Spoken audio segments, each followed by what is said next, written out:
fossil fuel industry has a certain number of reserves of fossil fuels in the ground that they're planning on burning. That's sort of in keeping or in consistency with its business model. And if all of those reserves are burned, then we're going to be well over the 2-degree mark of warming that scientists around the world have put at sort of the upper limit of what's safe for the world. In addition to propagating climate change itself, fossil fuel companies also have extremely unjust labor practices. They situate extraction and refinement sites in communities that are already marginalized, communities of color, poor communities, and those suffer the worst consequences of these actions by the fossil fuel companies. The fossil fuel industry has really immense political power, which means that they fund climate deniers in Congress. They spread massive misinformation campaigns about climate change and deny the existence of anthropogenic climate change. And so that's one of the main reasons for the lack of significant action on climate change in our political system. So by divesting, institutions sort of signal that the fossil fuel industry is morally bankrupt.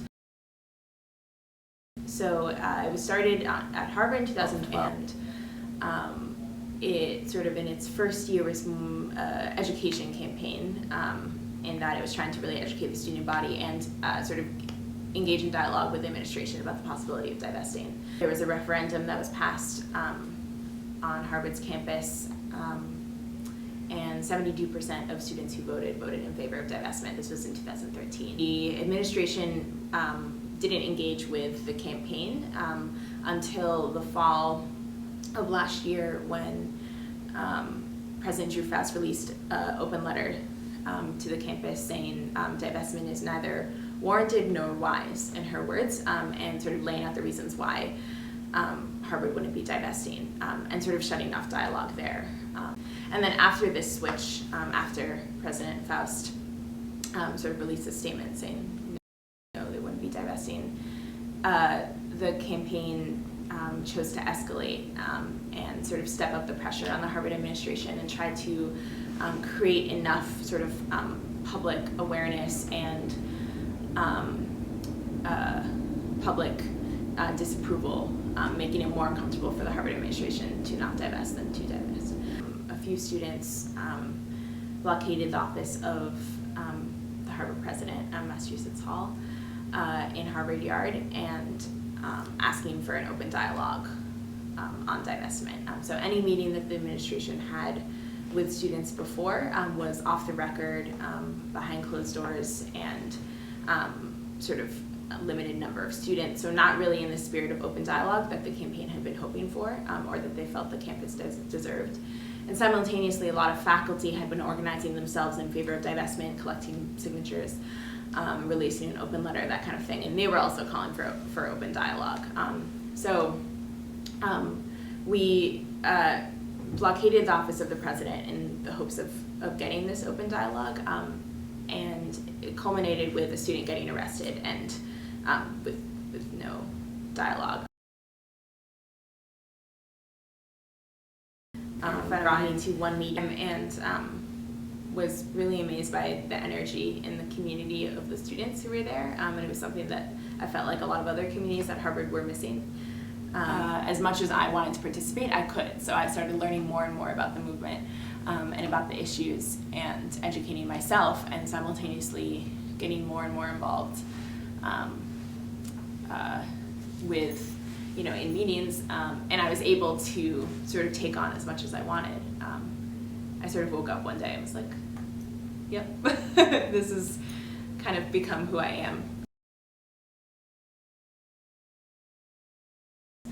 So we definitely look at that campaign as a proof that the tactic works. So divestment is a particular tactic to try to get political action. It's not an end in itself, and I think that's something that people misunderstand a lot.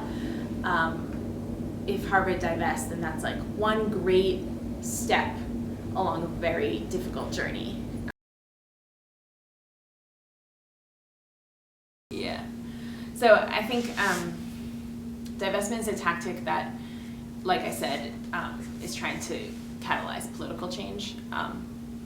That means that the sooner Harvard does it, the more powerful it would be.